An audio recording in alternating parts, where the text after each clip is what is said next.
All right, everybody. So I'm going to go ahead and get going. First things first, I did go over your paragraphs. I didn't give them any feedback because they were due last night, and I just didn't have the time. So I will give you feedback on those, but I just didn't do it yet.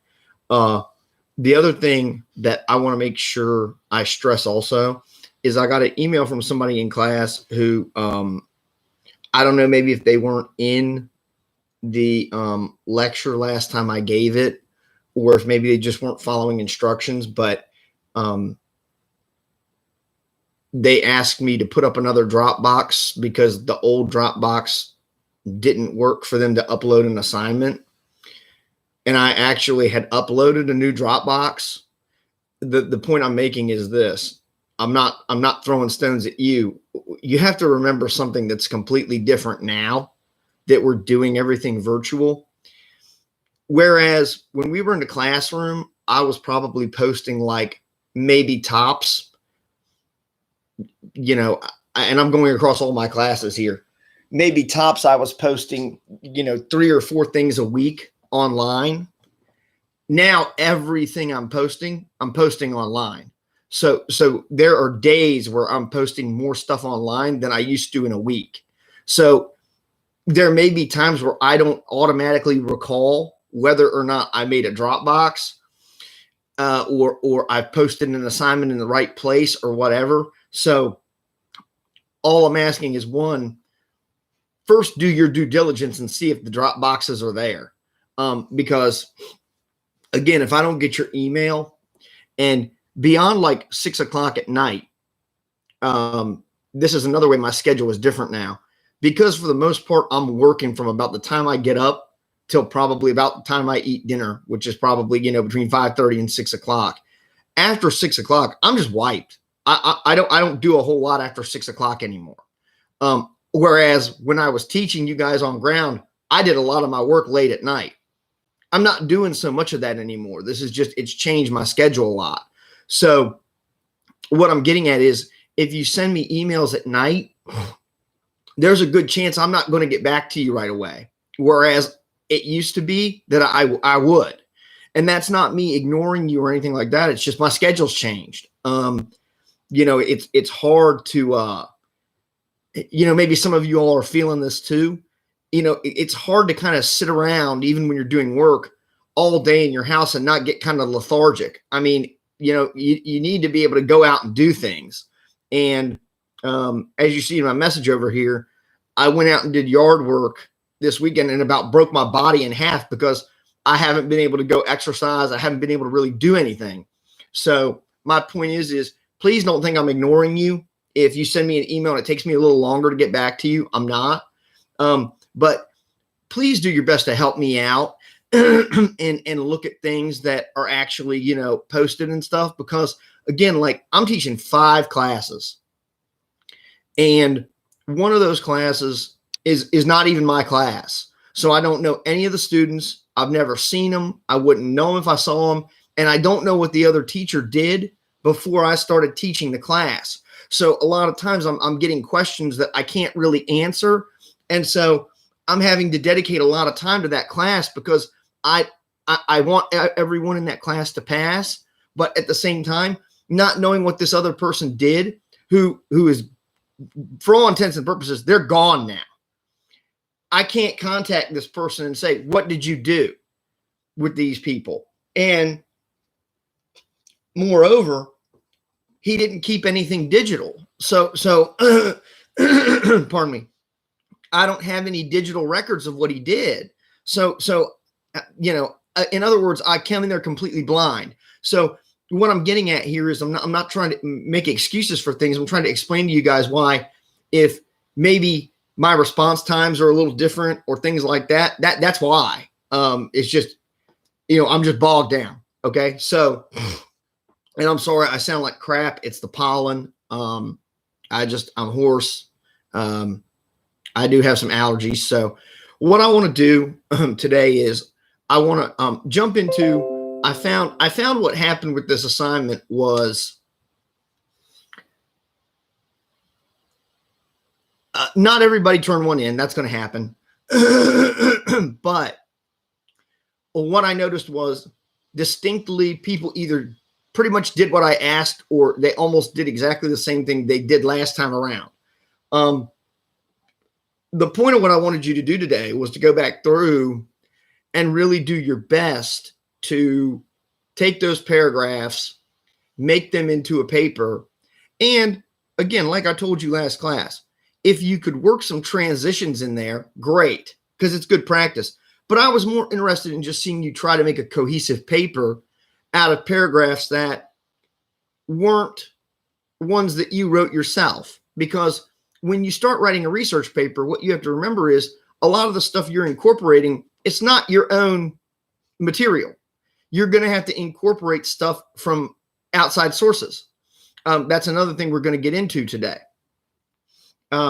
So that's part of the, again, I've told you all, there's a method to my madness. You may not see it right away, but I think that maybe when you look back at this class, whether it's 6 months from now or a year from now, I think maybe it'll be more readily apparent what I was trying to do. But as far as the paragraph stuff goes, this is about the last day I can spend time covering it. And again, I don't want you guys thinking I'm being hard on you. Listen, you guys are a byproduct of how you've been taught. And somehow, some way, a lot of you ended up in a boat where, you've just, I guess, never had to really write things in paragraph form. And that's not me throwing dirt on your old teachers. It's just, that's a real disservice to you. You weren't taught something that's fundamental. I mean, that's something you should have been taught years ago to do. And unfortunately now you're behind the curve, and I don't have all the time in the world, or even as much time as I would like, to be able to work on this with you. And doing it virtually, as I think we all can admit, we all can admit, it makes it harder. I'm not there to use a dry erase board. I don't have access to a lot of stuff that I would like to have access to teach you guys. So I'm doing the best I can. And I realize that, there are limitations. I'm not for 1 minute trying to tell you that everything I'm doing here is 100% spot on. It's not. If I had access to everything, it may be better. But given the materials I've got, I'm doing the best I can. Okay, so without further ado, let's jump into the paragraphs. And one of the things I wanted to really look at, one person in particular, and I hope that their name doesn't pop up when I open this, but one person's in particular I want to look at because I felt like it was done pretty well. Okay.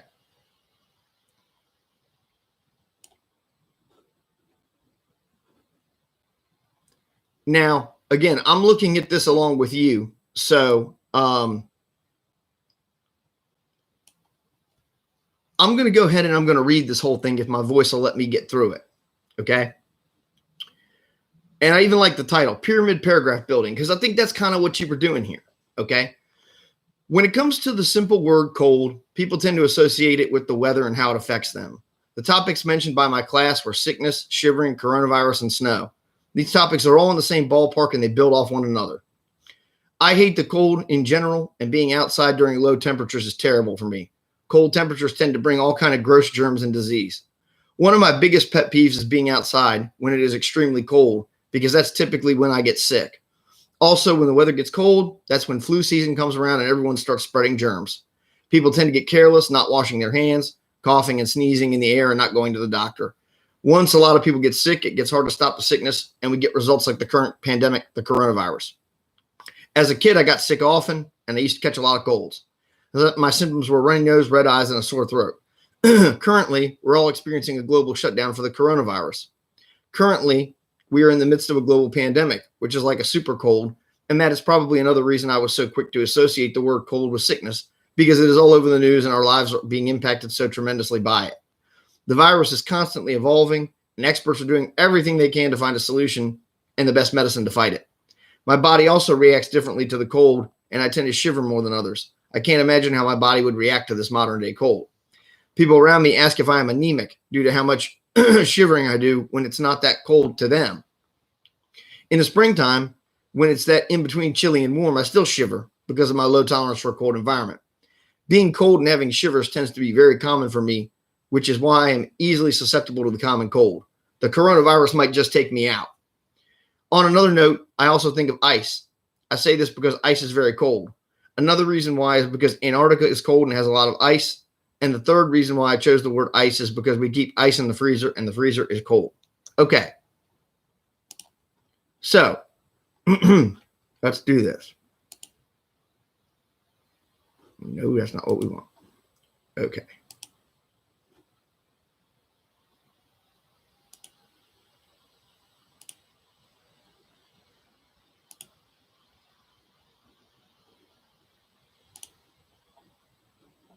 Sorry, I'm trying to get this stuff situated correctly.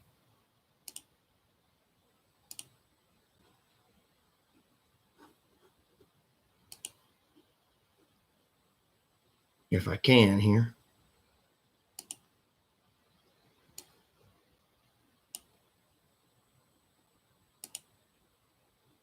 All right, I'm having some issues here.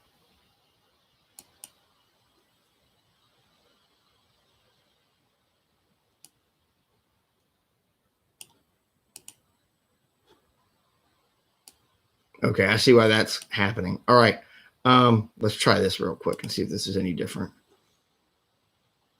It may not be. Okay, then let's just go back and look at this. Okay, so you should be able to, oops, sorry, left the name up there. So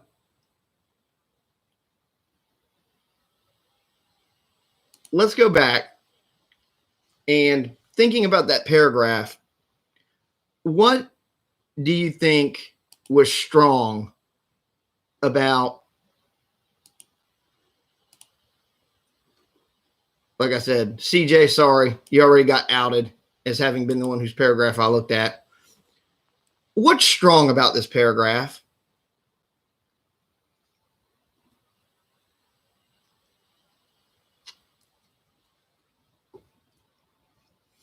Another thing I want to, while you're thinking about that I want to take a moment to address with you guys.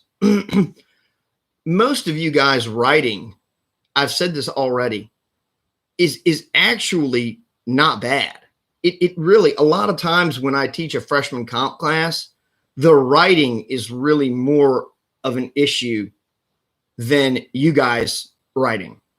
I would say, honestly, for a 102 class, your writing actually, for the most part, is probably right where it should be, might even be a little bit better than that.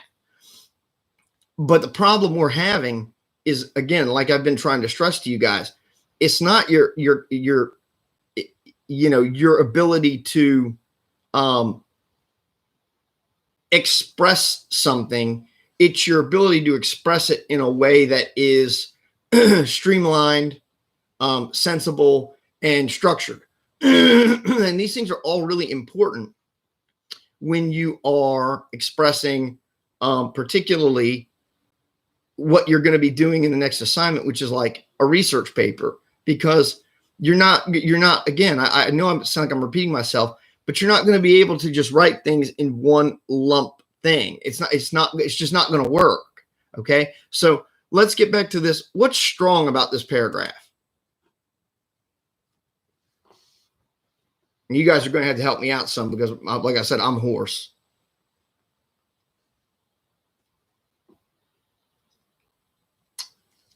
Good, Caleb. Do you notice, and again, I'm sorry to put you on the spot, CJ. I accidentally, displayed your name, but being that I'm complimenting you and not, attacking you, I don't think that's probably a big problem. He did. He made the ideas flow together. I'm going to close my door because my wife is over here working and I can hear her on the phone.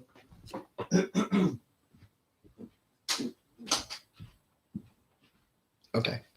Sorry about that. I get easily distracted. So what else? Can we get into any more details?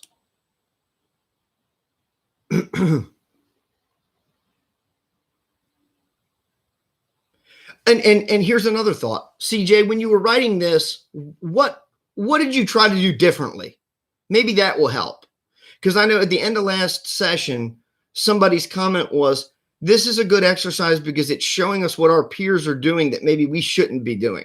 So CJ, can you explain to me when you were writing this, what you tried to do differently, or what your objective in your mind was to do to make this work? Because maybe you're able to articulate it in a way that I'm not, that your classmates can look at and go, okay, I see what you were doing.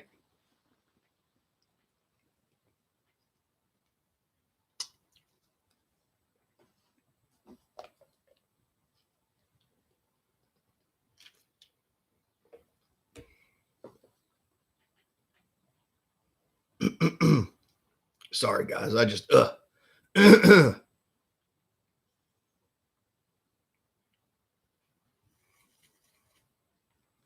days like these make me glad I am not a smoker.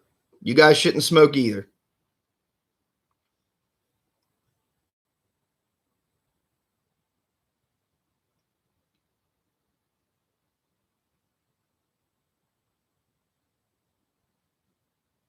And anybody else, feel free to pitch in a comment here. I mean, please, it helps. This is supposed to be interactive. It's hard for me to just stay on one train of thought here without you guys piping anything in.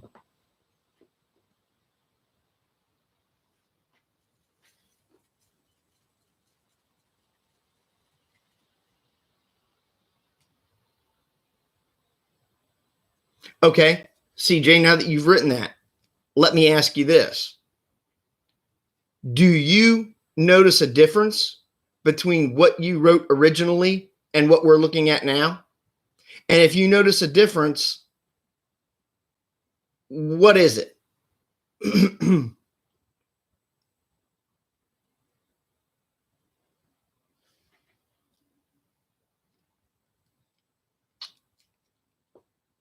Boy, it's really windy outside, by the way. I'm looking out my window here.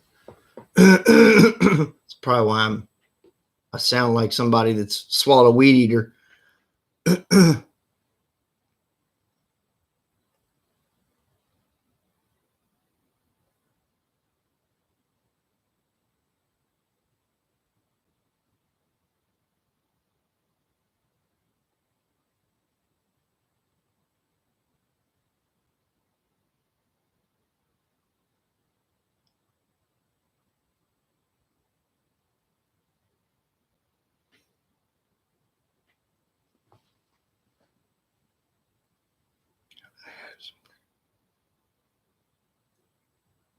You do.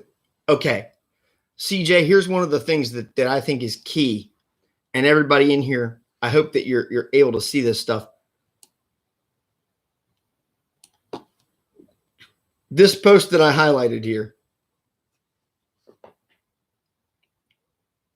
I think whether you know it or not, you're actually saying more here than you think.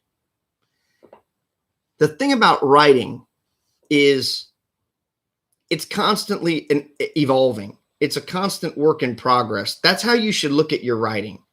I know a lot of you guys, and again, when I say you guys, I don't just mean your class. When I say you guys, I tend to mean my students as a whole.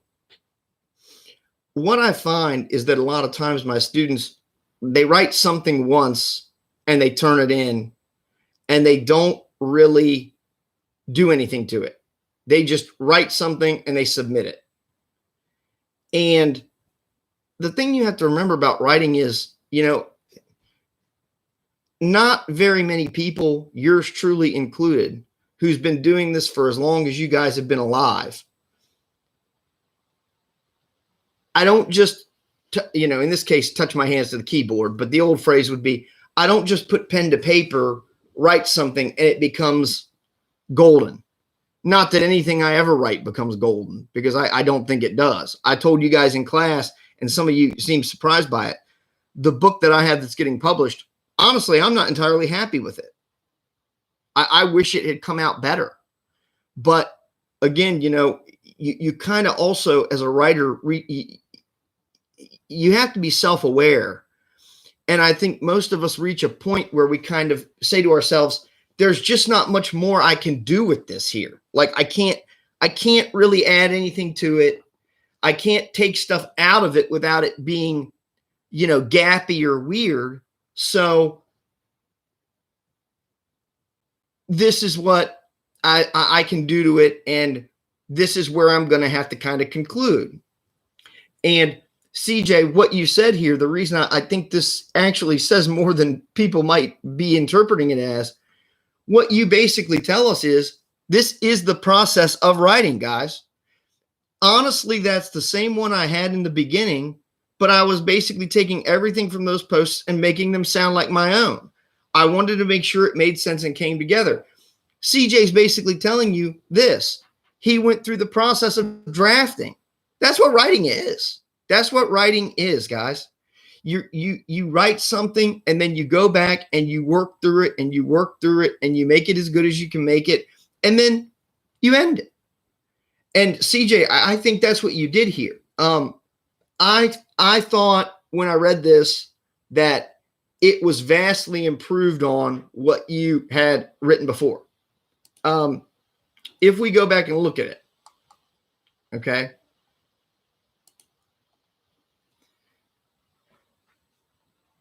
This paper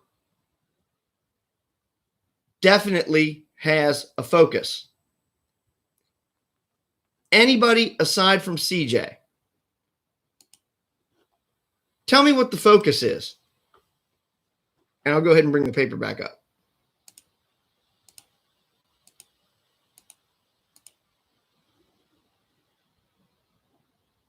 What's the focus? And don't just say the word cold, because yeah, that's the fundamental, basis of what the paper is about. But what is the focal point of the paper?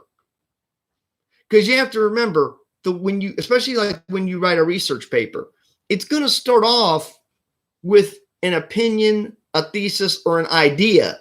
And then these paragraphs that come after it are supposed to build off of that. And that's another part of this exercise I was trying to get you all to understand, is that you have to, your papers, they have to build off of something. And so if you don't have that main idea and you don't know where you're going with it, how are you supposed to write a paper? You understand what I mean? It's sort of like back in the day when we had road maps, not GPS, even though y'all know GPS messes up all the time. It does. I have GPS. I have navigation in my car. And I mean, there have been times where it's told me to drive out into like someone's driveway and treated it like it's a road. And luckily, I just had enough common sense usually to look at it and go, wait a minute, I don't think that's a road. And then I keep going, and ultimately the GPS will kind of correct itself. How many of you have had that experience?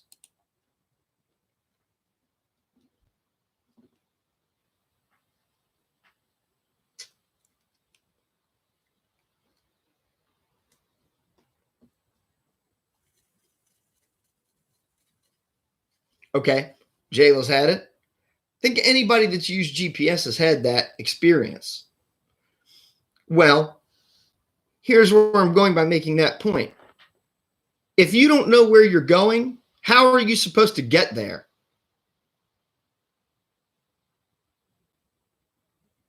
And if you remember, I'm going to type it in here very early in the semester. That's a rhetorical question. What's a rhetorical question, guys? Let's flash back.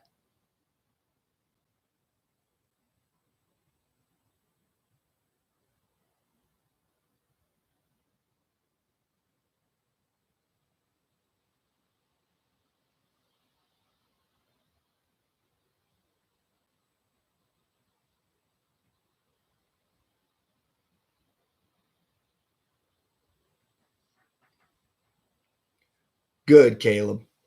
A question that doesn't require an answer. Basically, what it means is it's a question where the answer is implied. If you don't know where you're going, there isn't really any way for you to get there. And again, that's a point of paragraphing in writing too. It helps your reader figure out where you are going. What are you trying to get to? What are you trying to establish? So when we go back to Caleb's paper and we look at this opening, okay, basically now, Caleb, or I mean, CJ, I'm sorry, CJ, here's the thing, okay, could this paper be improved? Yes, of course it could. Anything we write can be improved. But being that this is basically, again, what I've been telling you is like a skeleton draft, this essentially would serve as your thesis. Cold temperatures tend to bring all kinds of germs and disease. Okay, now, is that a great thesis statement? Maybe not a great one. But here's what I would ask you. Does that thesis statement give you an idea of where this paper is going?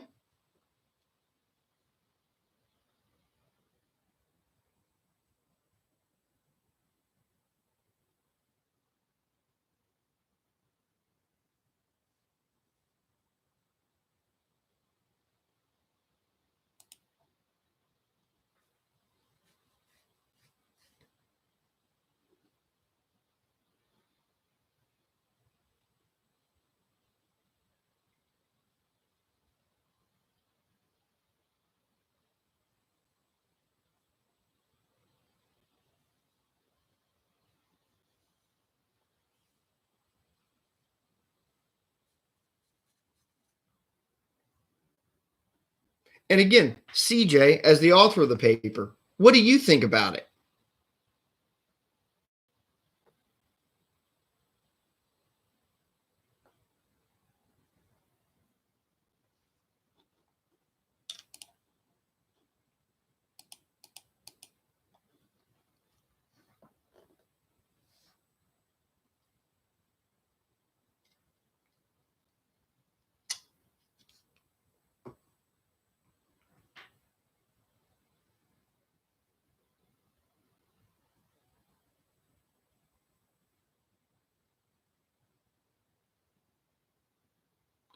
Cold temperatures tend to bring all kinds of gross germs and disease.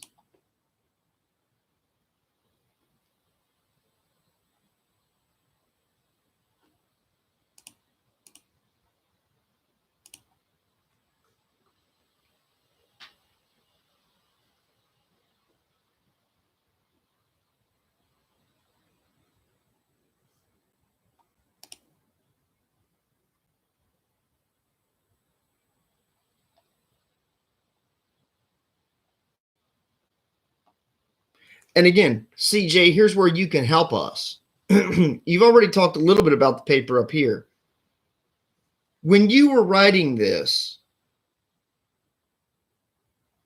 what did you think you were going to make your paper about?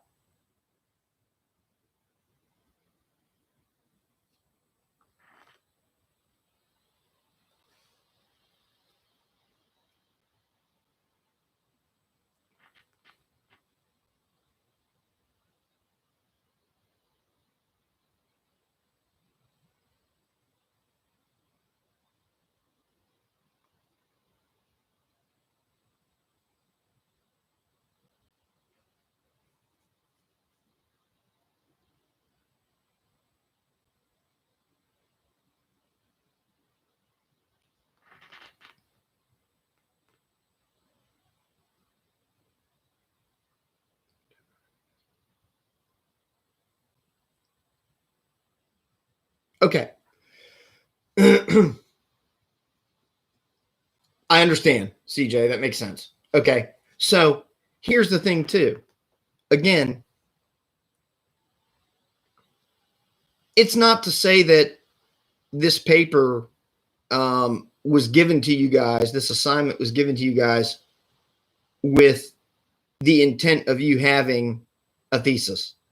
Okay. If I wanted that to be key, I would have told you, I want you to stress what your main idea is at the end of your introductory paragraph so that I know what your thesis is. Okay. So CJ, okay, good.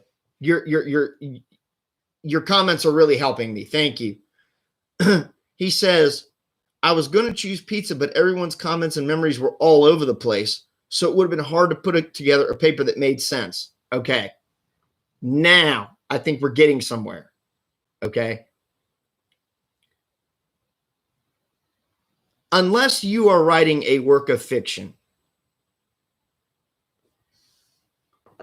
your ideas, they need to be interrelated. They need to fit together in some way. So CJ, even if basically what you had was just a loose idea that, okay, it seems like what most everybody in here has written about is that they don't like the cold, and the cold when it gets cold, they get sick. Okay. Well, CJ basically knows he could take the paragraphs that were already existing there and build them around that particular framework. That's what he did. Okay. This paper, in truth, it works because even though the idea is somewhat broad, most everything in here tends to bolster this idea. And this idea, in this case, would actually be the thesis. Now, again, please understand. Sorry, this thing is not really. There we go. Okay. Now, like I said, is this a perfect thesis? No, thesis statements are hard to write. Okay. But it gives you enough of a roadmap, pardon the pun, it gives you enough of a roadmap to ideally know when you get to the end of this first paragraph, what is this paper going to be about?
Okay.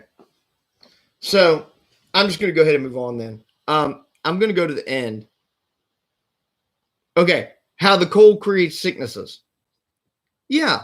And essentially, we know that this paper's not necessarily going to be about cold weather, but about the effect of cold weather. Okay. Just think about it for a minute. If you were going to write a paper about cold weather, how interesting could you really make that? And let's be honest.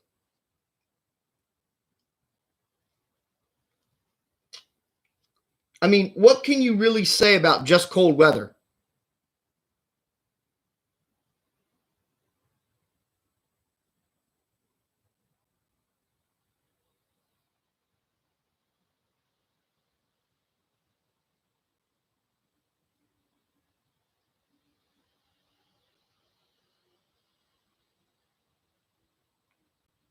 Good. Okay. Not that much. Here's where I'm going with this.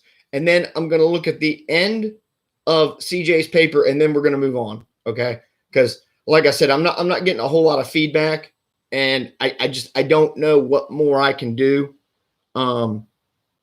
Monologuing about paragraphs. I feel like I've kind of been doing that for about 3 lectures. Okay. What you'd end up having, I think, if you wrote a paper just about cold weather is it would end up being an opinion. It would end up being just an opinion paper. Either I like cold weather, I don't like cold weather. The weather in Montana is cold. The weather in South Carolina is not cold. Um, uh, I have to wear a jacket when it's cold outside. When I don't wear a jacket, I'm cold. What I'm saying is, it's not going to really be anything that captivating, I don't think, for people. So what you have to remember is when you write like a research paper, and this is where I'm segueing into, you start out typically with kind of a broad idea, and then your task is to narrow that idea down into something that becomes more not only interesting, but something that a topic you can explore. You can't explore the topic of cold weather, I don't think, but so far, unless, okay, again, I try not to speak in absolutes. When I was at Florida State has a very strong meteorology department. It's one of the things they're most known for in the country. If you were a student majoring in meteorology, then yes, you might be able to write a paper on cold weather and make it work. But for most people, for most readers, you're not gonna get that. If you were able to go talk to like a meteorologist, okay, for those of you that don't know what that is, that's the weatherman on TV, okay? That weatherman could probably, bend your ear for a long time on cold weather, the effects of it, blah, blah, blah, blah. I'm not going to go off into a thing about it because I'm not a meteorologist. And that's my point is, unless you were writing for a very specific audience, i.e., people who are interested in meteorology or know a lot about it, I think you'd have a hard time keeping someone's interest. Now, let me move to one final thing in the paper that I want to talk about that I noticed. There were 3 papers that were handed in that basically did what I asked, and I'm not gonna have time to look at the other ones. I'll give you your comments later on. But one thing that I noticed that everybody did, and this was the sticker for people. This last paragraph.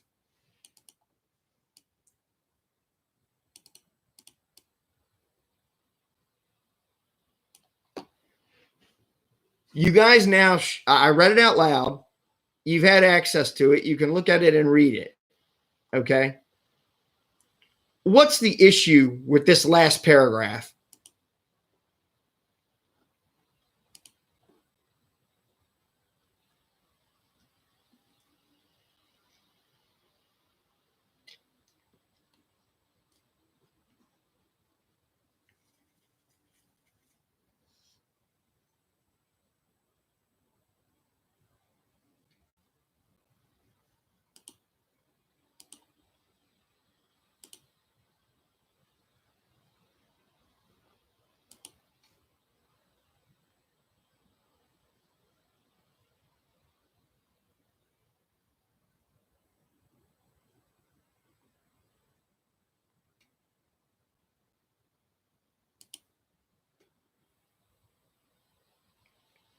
Good, CJ.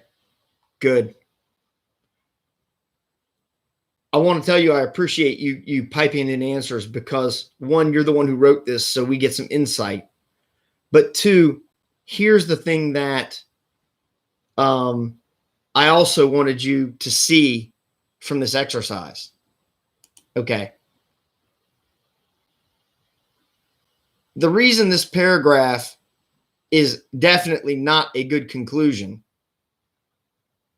is a very simple answer. It's not just what CJ said. What's probably the biggest problem with why this paragraph is not a good conclusion?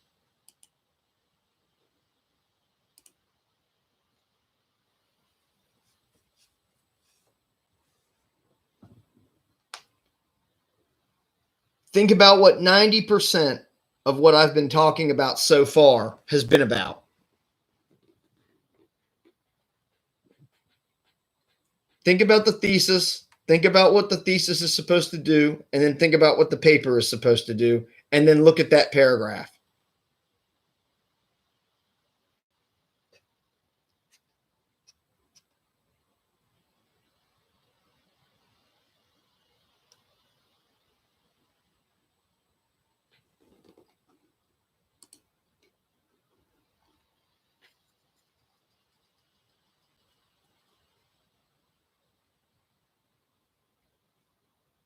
And this is where I'm going to wrap up talking about paragraphs.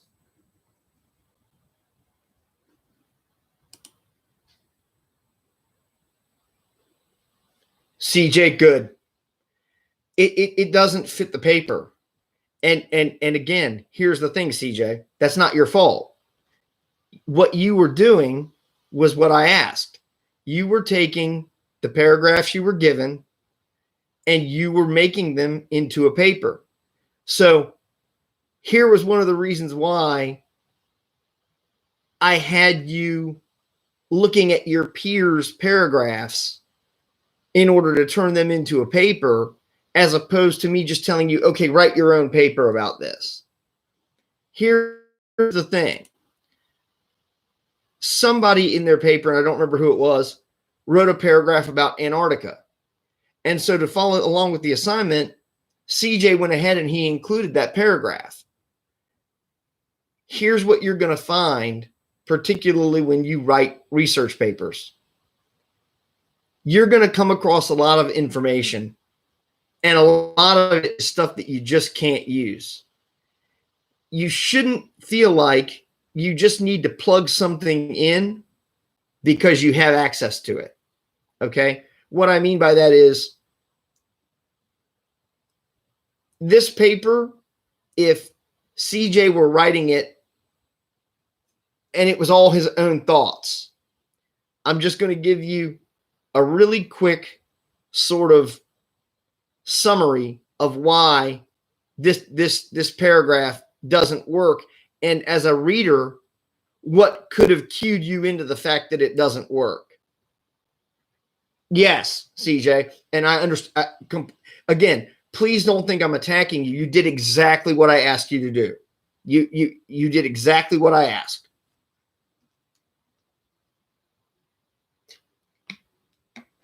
Okay. So one of the things that I've been trying to get you all to understand too is with proper transitioning, sometimes you can take ideas that may not really be readily relatable and make them work. But here's where the problem came in with this paragraph in particular and created a problem.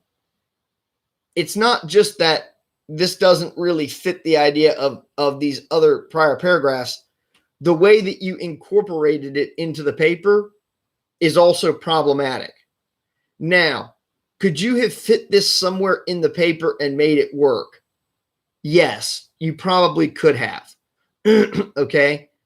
But remember what I told you guys about transitioning, and remember what I told you about linking words. Okay. So let's go back. Oops.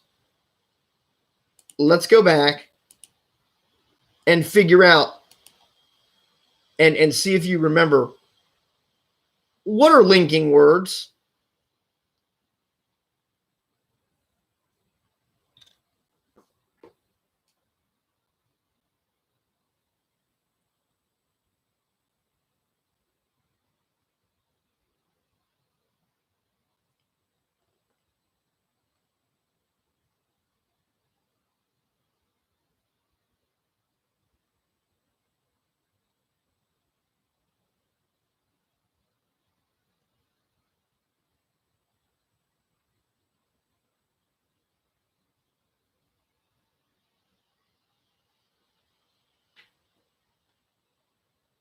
I'll give you a hint if you don't remember.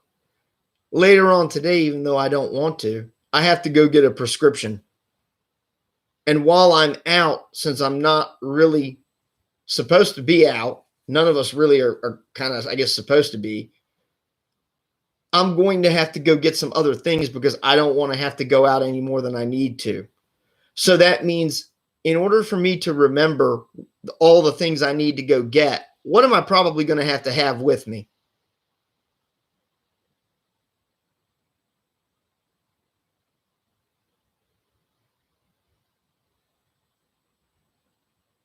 Because I'm old. My memory is not what it used to be. Though I would say it's still pretty good for an old guy.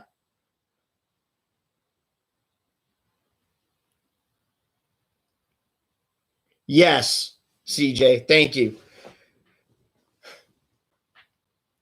The problem with this paragraph may not even actually be the content, because there may have been a way you could have worked it in here somewhere, but where it is here, one, as you said earlier, it's not a satisfactory conclusion because it doesn't tie the paper together. Okay, that's first things first. Second thing is, let's look at structurally the way you incorporated it. On another note, another is a linking word. I also think of ice, also a linking word. Another reason, linking word. And the third reason, linking phrase. Okay?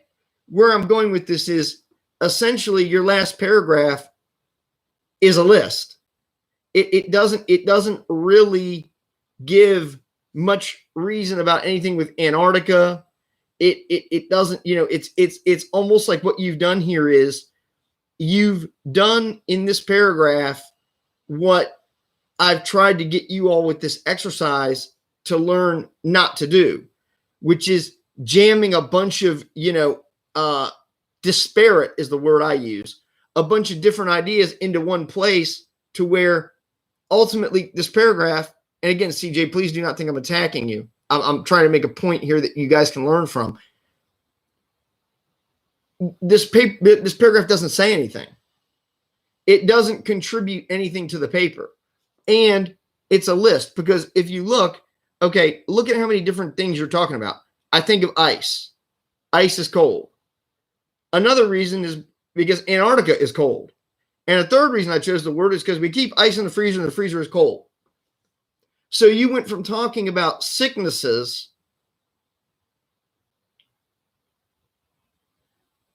caused by the weather to talking about basically just things that are cold. What I'm getting at is, could you have maybe put that in here somewhere else and talked about how, well, I could never live in Antarctica because it's so cold. And you could have said something like, I don't know. Let's say, just an example. I have found that when I drink cold liquid, it makes my teeth hurt. And that's another way things that are cold impact my health or how I feel.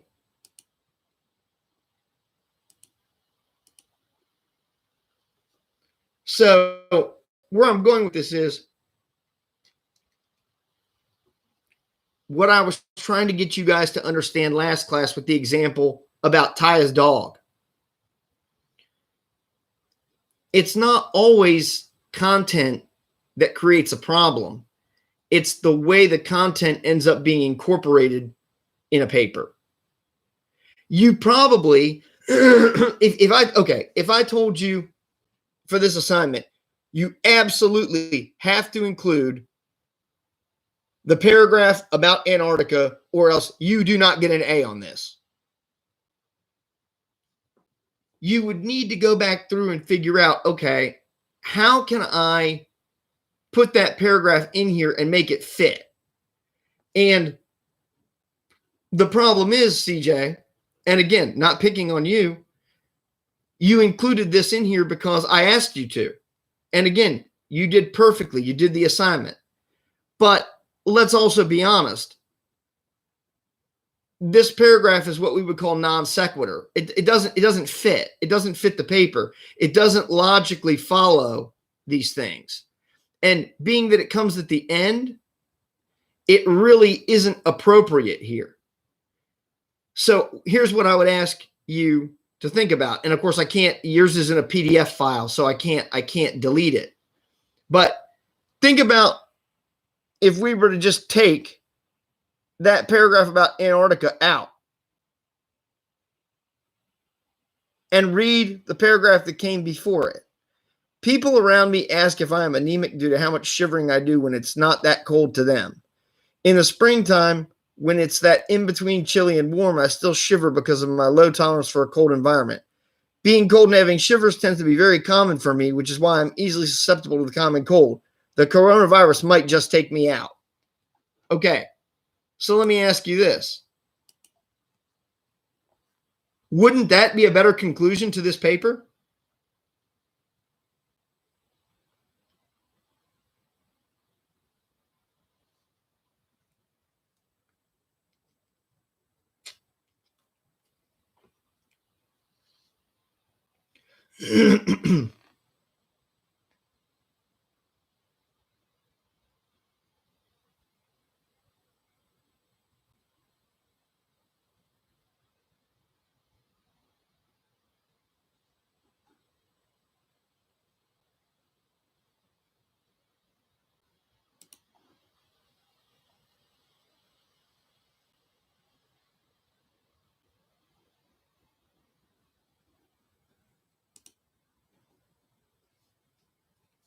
Yeah. CJ, since you seem to be the one who's responding the most, why do you think that would have been a better conclusion?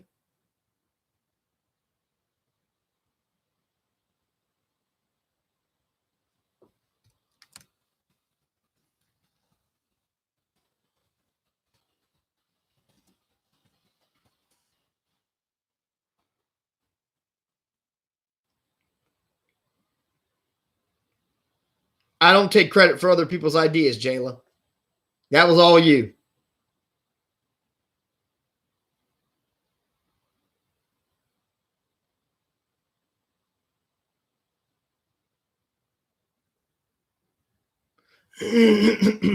Again, this is where I'm going to wrap up. Pretty quiet room this morning. It's not to say that you couldn't have included that paragraph somewhere, but where it is in the paper, it doesn't fit. It doesn't work. And it makes the paper feel disjointed. And that is unfortunate because the rest of the paper fit together. So here's where I'm going with this. When you write a research paper, which is what I'm going to get into in a minute, you are going to come across a lot of material.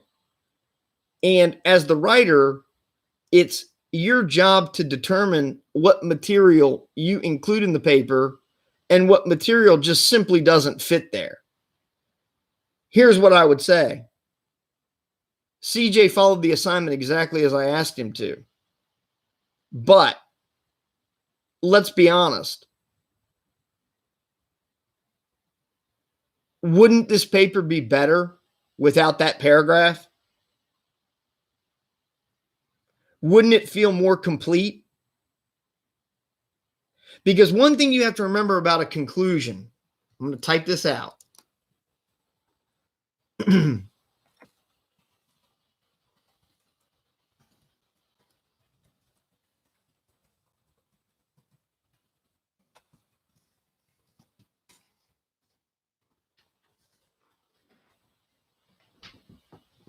any of you heard that before?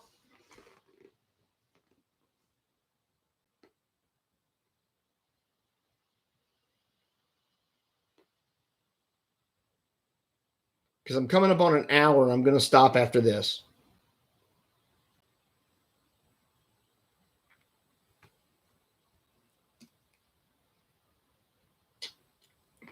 Okay, Caleb, your writing is usually pretty polished. So I'm asking you right now. I want an answer from you, Caleb. Why do you think a conclusion should not introduce new information. And yes, CJ, typically that is what people think of conclusions. We're going to talk more about that. Conclusions, the way most people are taught is that they are supposed to kind of wrap up what you've said. They don't always have to do that. But again, I don't want to go there yet. That's ahead of where we are. Caleb, I'm waiting on you. Why do you think a conclusion should not introduce new information?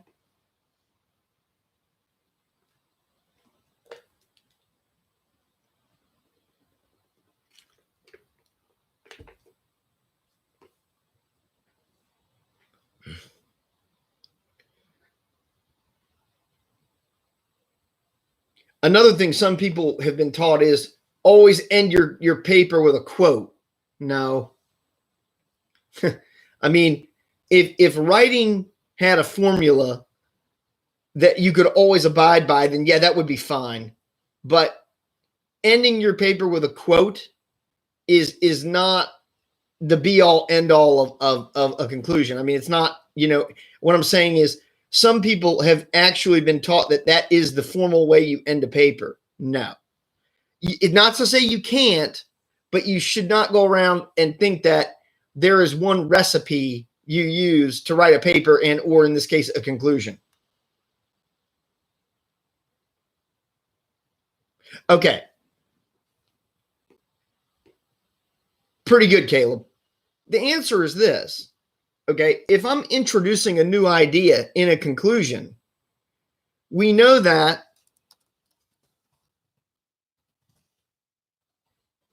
sorry, my new laptop that I don't ever use. I'm trying to find the keys on it. If we know that a conclusion is the end of the paper and you're introducing new ideas, well, then what does that conclusion not allow you to do with those new ideas? Yeah, there you go.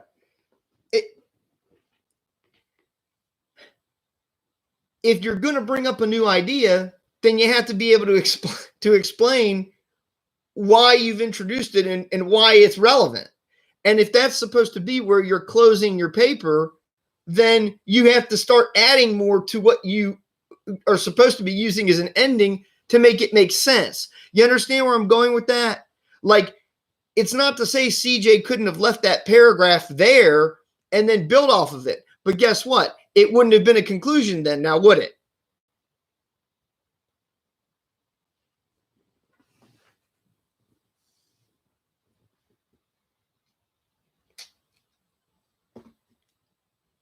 Okay, that was kind of a rhetorical question. So now what I'm going to do is this, and I will be posting stuff to Moodle to help you along these lines. So I just want you to kind of watch what I'm doing here and observe it. Usually what I do, I have Miss Montgomery from the library come in and show you guys the ropes of databases and things like that. Now, let me preface this. If you're not on Claflin's campus right now, and I don't know how many of you are, I don't know how many of you are home, I don't know that, okay? But if you're on Claflin's campus, you have access to databases. You never have to leave your room to use them, okay? They're online. Now, I'm not suggesting you go out to the library on campus or your public library. I'm not trying to send you guys out into the, out into the storm and get you sick.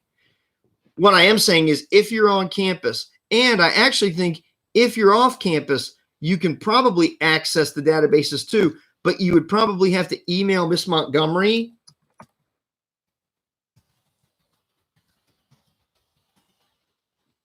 That's her email, and ask her how to go about doing that.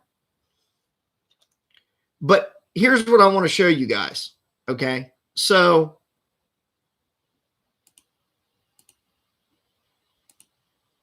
okay. I want to get out of here. Let's go back to, okay, Claflin's homepage. All right.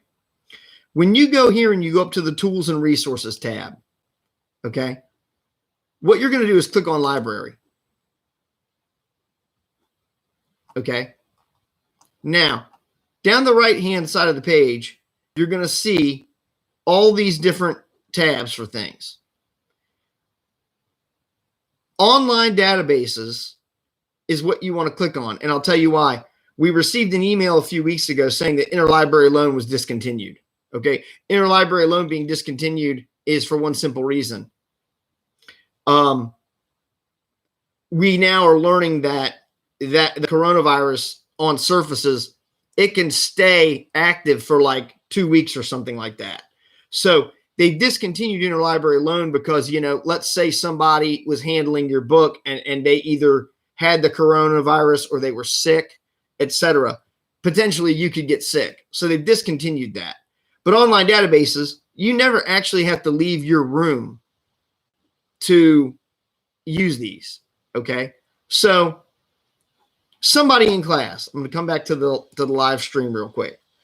Somebody in class, tell me what your major is. Anybody?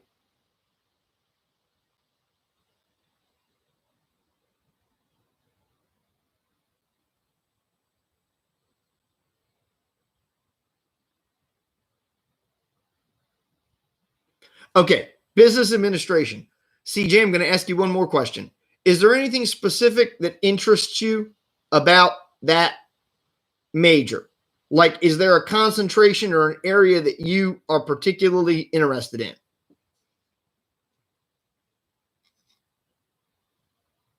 Accounting. Okay. When we go back to the online databases, for someone like you, what we probably are going to look at is business, marketing, organizational management, MBA.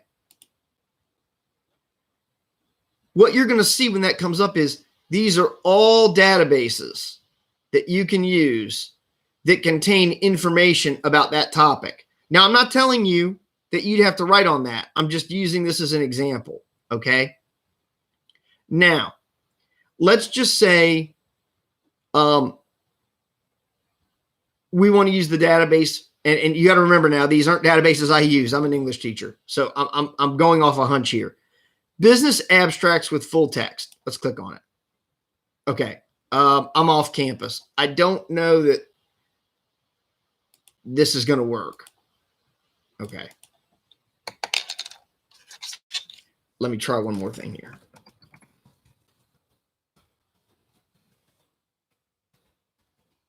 All right, my typing is not good on this laptop yet. Okay, it says do not use an email address. Okay, maybe it's just deroot then.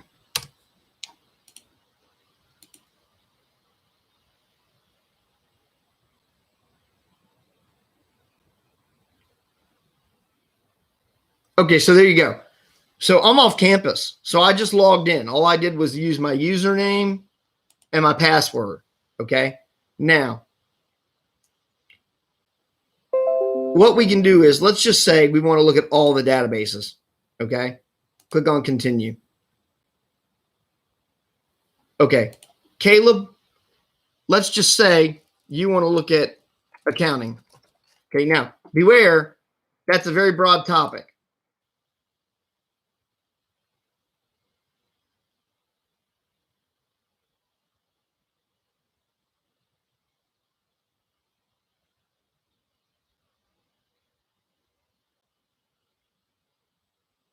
Okay. Again, as I told you, and I'll blow this up if I can. Let's see. Okay. You can see here 2 million hits. There's no way you can go through all that. Okay. We know that. So, what we want to think of now is, and I'm going to go back to the live stream. Okay.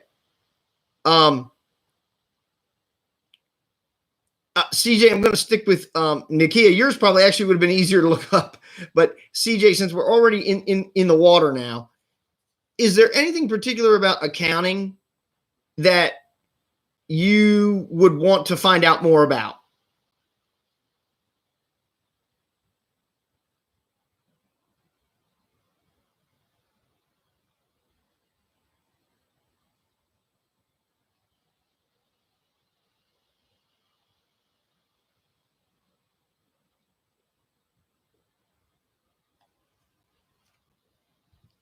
because I'm going to show you some tricks here real quick.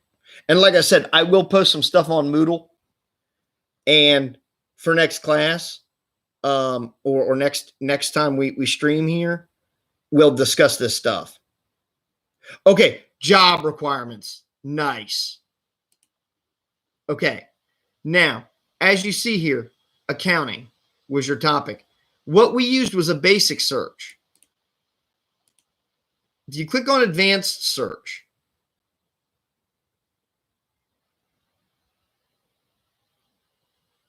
okay, what you're going to notice is this is your main topic, okay, accounting. And then what this does is this allows you to pick subtopics within this larger topic. This is getting back to that idea about writing a paper that consists of paragraphs, because accounting is going to be your broad topic, but we know you can't write a 5-page paper on accounting. You understand what I mean? It's too much. There's too much there. Okay. So your particular thing you want to look at was, I believe, employment prospects or job requirements. Now,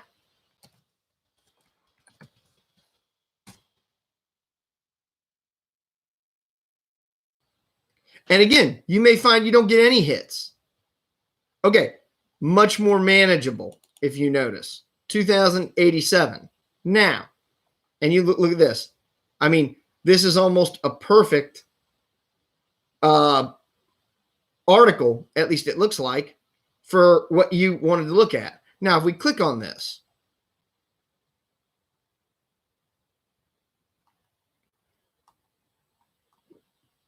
what you're going to find, and again, I know I'm going over this, somewhat briefly, because next class I'll do more with it. Okay. We know one thing about using databases. This is very important. I'm going to write it on here.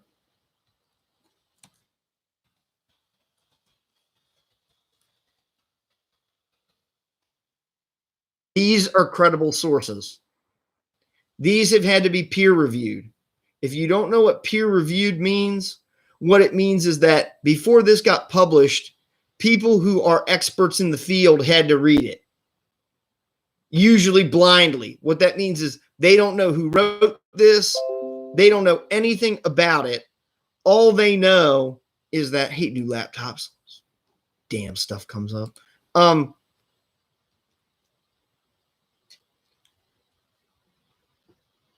In short, this isn't like going on Google, typing in accounting job requirements, and some random person's webpage pops up, or a blog pops up, and people tell you about finding a job.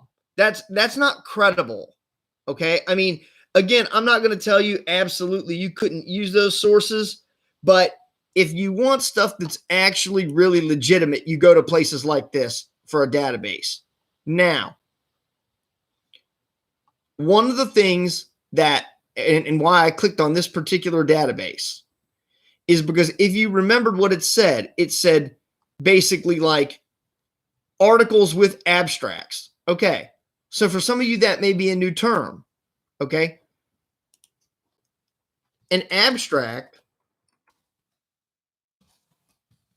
is essentially a summary. We've worked on summaries. We know what they are. At least we should. Okay. Having an abstract is extremely helpful, and not every article you come across is going to have them. Okay. But an abstract down here is going to tell you what the article is about. Okay. Now this is in Australia. Well, Caleb, or I think it was Caleb who said this, or CJ, whichever one. Like I said, I'm not going to go back and click on the YouTube feed. If you're looking at something, let's say, job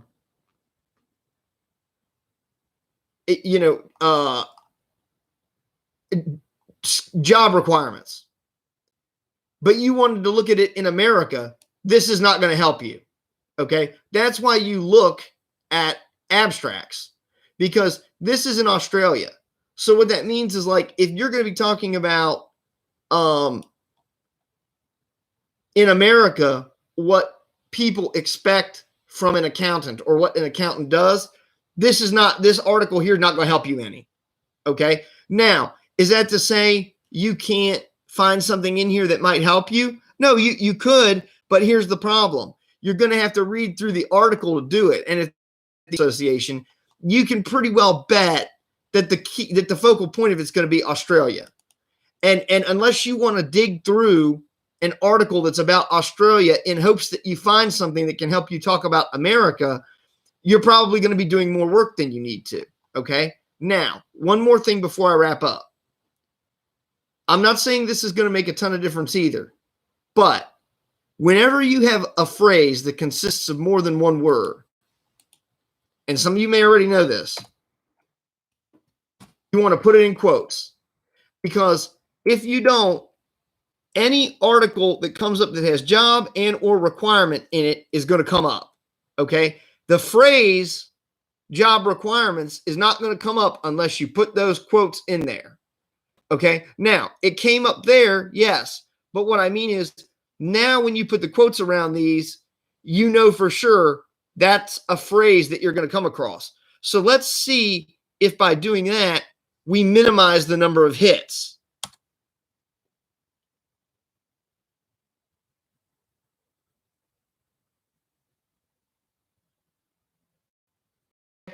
We've minimized it by 200 and something. Okay. So my point is again, these are little tricks to doing research that a lot of people don't know. Next lesson, I'm going to go into more detail about this. But what I'm going after here also is that these are things that can help you when you're writing a research paper, not have to break your neck and read a ton of stuff that isn't going to help you any.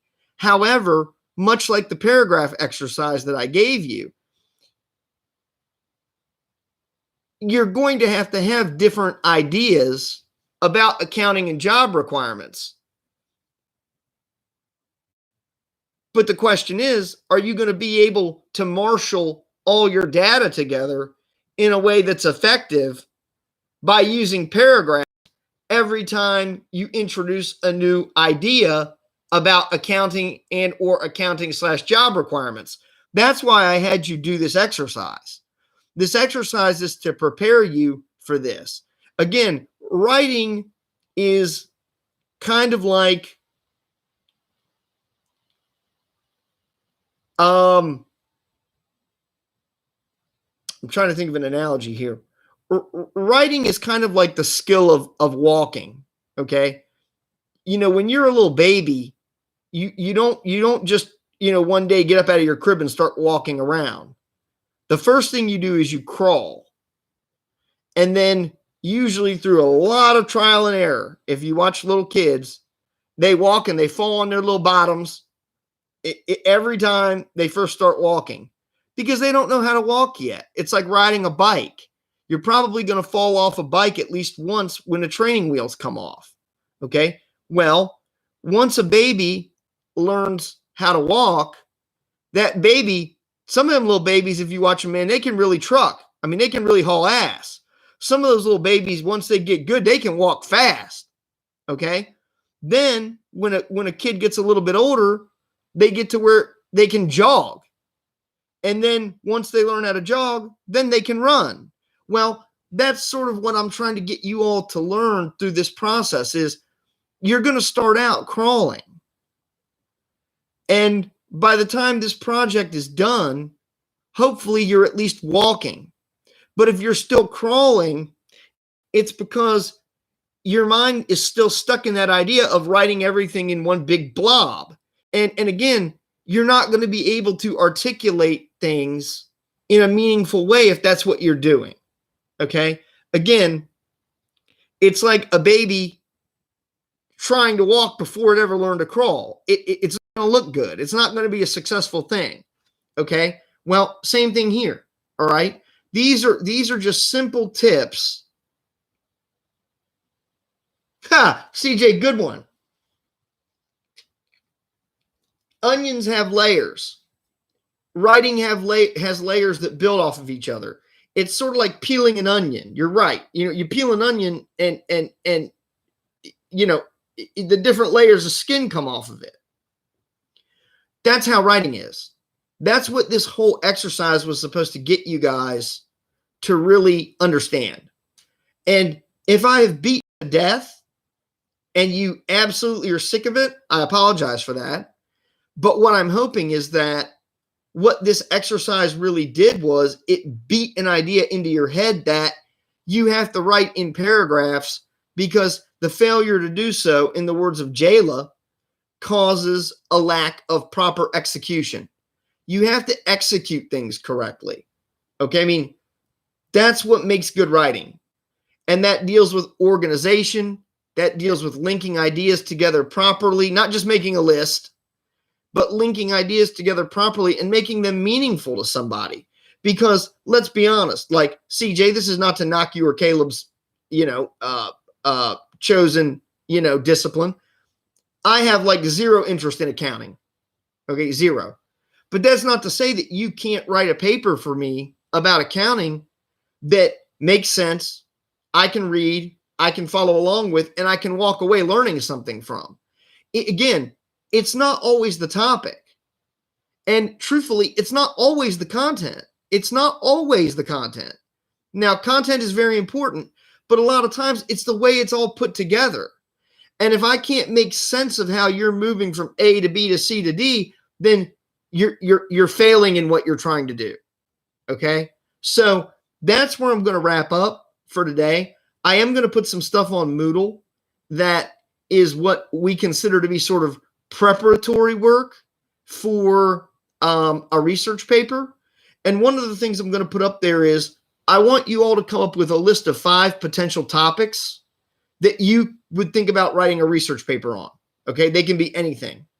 And then what I'm going to do is our next time that we get together, we're going to talk about how you can brainstorm and use different writing techniques. We call them pre-writing techniques to get to an idea that will ultimately give you the most to work with. Okay. So I will post all that stuff on Moodle. Just keep an eye on it. I'll send out an email letting you know when it's all up there. And that's what we're going to do next class. Okay. So if no one has any final comments or questions or opinions or statements, I'm going to go ahead and end. Keep an eye on Moodle, and I will see you guys next time. And please, next time, if possible, some of you guys are really helping me out, like CJ and Caleb. I mean, it's hard for me to sit here for an hour and 20 minutes and especially with my allergies and do all the talking. If anything you guys can do to pitch in and help me out, I would really appreciate it. So on that note, if there is nothing else, you all have been virtually dismissed.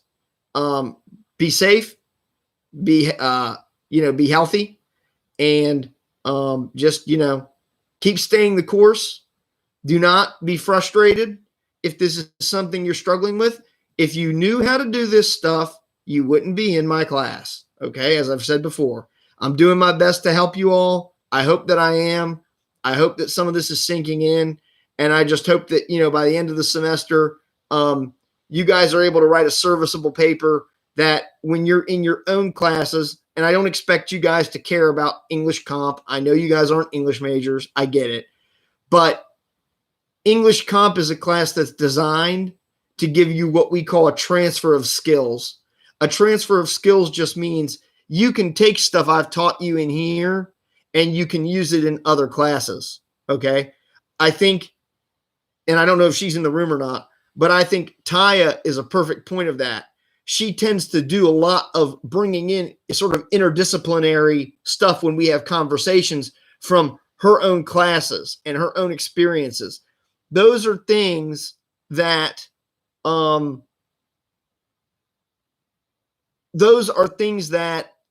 you're going to find if you really apply yourself to a lot of the things that we do in freshman comp. You can carry these skills with you, not just in your other classes, but when you get out in the real world too. Okay. So that's the end of my lecture. I hope it helped. And just keep an eye on your email and keep an eye on Moodle. And I will see you guys next time.